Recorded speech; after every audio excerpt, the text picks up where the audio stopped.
Let's close this thing up. All right, well, hello, friends. Welcome to another Worship on Wheels. Straighten this camera up a smidge. There we go.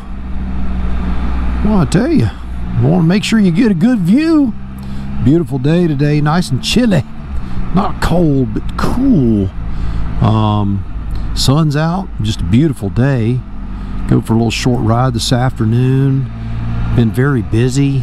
Life's good, man. But today we're going to be talking about making the change. You know, I don't know if you remember. I certainly do. The episode with in the Brady Bunch, where Peter Brady, they were going to record a song, right? And Peter was supposed to be singing a part in a song, and his voice started changing. And so they were like, man, he felt bad. He was letting his family down, and he couldn't sing. It was an ugly thing. And so Greg rewrote the song called "It's Time to Change," and it focused on growing and changing. And so every time that Peter's part to come up, it would be him. They go, when it's time to change, you've got to rearrange. He had his voice changing, and they made that part of the song. Anyway, I'll play a little section of that and read the Bible verse, and we'll talk about that change right when we get back. When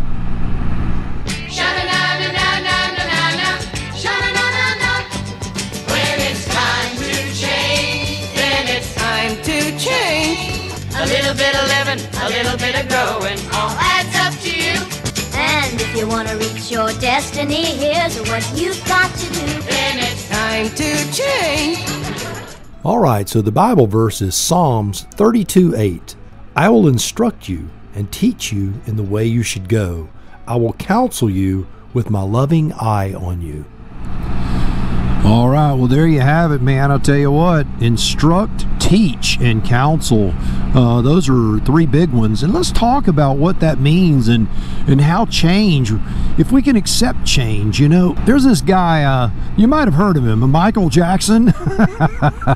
You're going, Coach Bob, you could not be using Michael Jackson in a Worship on Wheels. That's impossible. No, nothing is impossible. I've used the Brady Bunch, for crying out loud. It's only a stone's throw from the Brady Bunch to Michael Jackson. But he had a song called "The Man in the Mirror," and the song really is a good song. It's got a deep meaning to it. And in one line, and it goes, I'm starting with the man in the mirror. I'm asking him to change his ways. And this message couldn't be any clearer. If you want to make the world a better place, take a look at yourself and make the change. Wow. Man, look at all the dirt on this road. Crazy. But wow, man. Oh, Michael Jackson. Whoever thought, man? Whoever thought that he could write something that beautiful? That is very beautiful too, by the way.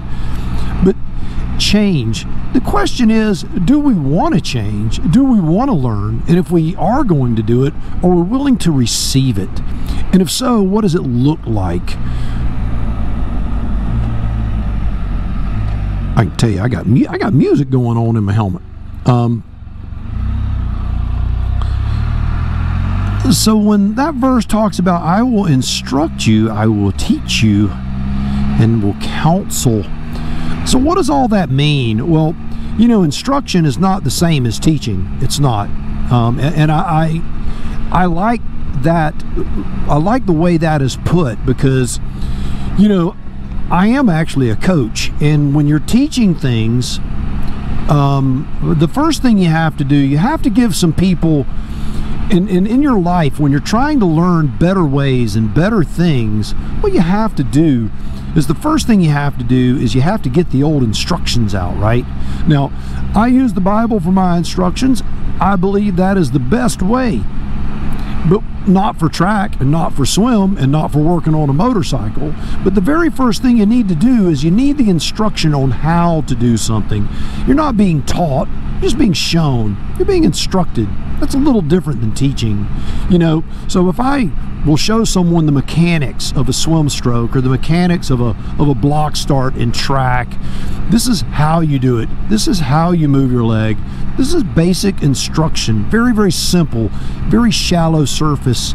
And I'm going to tell you, I believe that in the world today, we rarely get past step one of instruction, and that's why the change doesn't stick.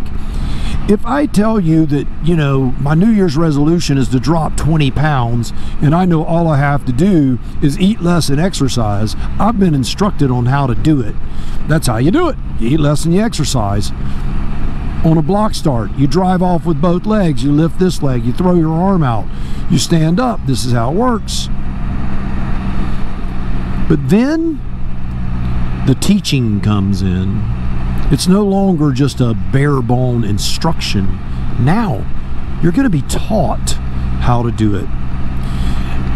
These principles that are taught in the Bible and in a lot of great deep books, and in every arena of your life, there are many things, but I have found that great teachers, there's not as many of them as they used to be. There's just not.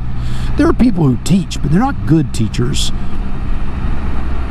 Someone who can relate to you, who can speak at a level that you'll understand, who can make that the meaning of that instruction all of a sudden have a purpose and a function and a reason. You know, when you instruct someone to do something and then you teach them all of the subtle things, the little things, why this works, not just that it works, but why does it work? Why they should be excited that they've gained this new knowledge, and why they should want to share it with others. You know, as a swim coach, one of the things that we require of all of our upperclassmen is that they teach the underclassmen. They initially start with just basic fundamentals of a stroke, and they instruct them, and then they begin to teach them the subtleties of it and what it does. It creates great camaraderie and great connection.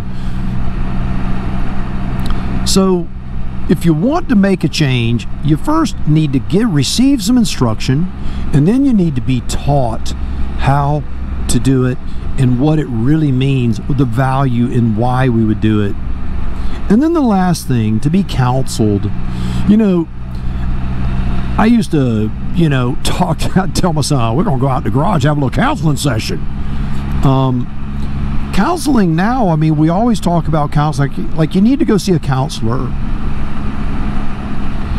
You know, counseling used to be a form of correction, and it used to be, and I think it still is, but sometimes we take words and we apply the meaning that we want it to have, not necessarily what it needs to have. If I ask someone for wise counsel, I want the good, the bad, and the ugly. I want the indifferent. I want all of it. Hey man, you're doing this right, you're doing this wrong. If you really want to do this well, then this is how you need to do it. To receive wise counsel from an elder, from someone who knows more than you. And if you don't know anyone that knows more than you, you're hanging out with the wrong people. Because trust me, there are folks out there that know more than all of us. Running, I remember running. But there are a ton of folks that know more than all of us. So remember, if you want to make a change in your life, if you really want to change, if you really want to grow, you're going to have to do those things. You're going to have to receive instruction, you're going to have to be taught, and you're going to have to be counseled along the way. That call to accountability. Whether it is in a spiritual world where you want to be closer to God, or if it is in a physical world where you want to be a fine physical specimen who works out hard and has that beautiful chiseled look, or whether you want to grow your mind in a way that will set you apart to where folks will be intrigued by how intelligent and wonderful you are in conversation. And I know that you probably already are. You know, I got a buddy of mine that is a motorcycle mechanic. You hear me talk of him often. And he's not one to push a lot of stuff on you. He's also an ex-pro racer. And he's funny because he'll watch me ride and he'll just go, your elbows need to be out. There's the instruction. That's it. That's it. No why. Just your elbows need to be out. And then once I get my elbows out, then he'll ask me, how does that feel? And then he'll teach me why. In order to have your body in the proper position when you go into a turn, in order to have the proper throttle control and hand placement on the throttle, in order to do all of these things, your elbows need to be out. If they're in your body, you can't move. You got to get your elbows out. And then he counsels me. Well, I noticed on this turn, your elbow was out. I noticed on this one, you moved the palm of your hand more in, which brought your elbow down. Here's how you can resolve that. Think about this when you go into a turn. Think about that when you go into a turn. And then I'll work on that technique for a month or two, and then all of a sudden he'll go, look through the corner. You're not looking through the corner. He is an excellent teacher, and he does that without even realizing it. It's instruction, teaching, and counseling. All right. Well, you know how to make the change now, so you go out and do that, because know this, my friends, you, yes, you are loved, and so am I, and that is really good news. Now, you go change the world. I'll see you on the road real soon, and I know you're going to be this super highly developed, spiritual, intellectual giant who can leap tall buildings in a single bound. All right, we'll see you on the road real soon.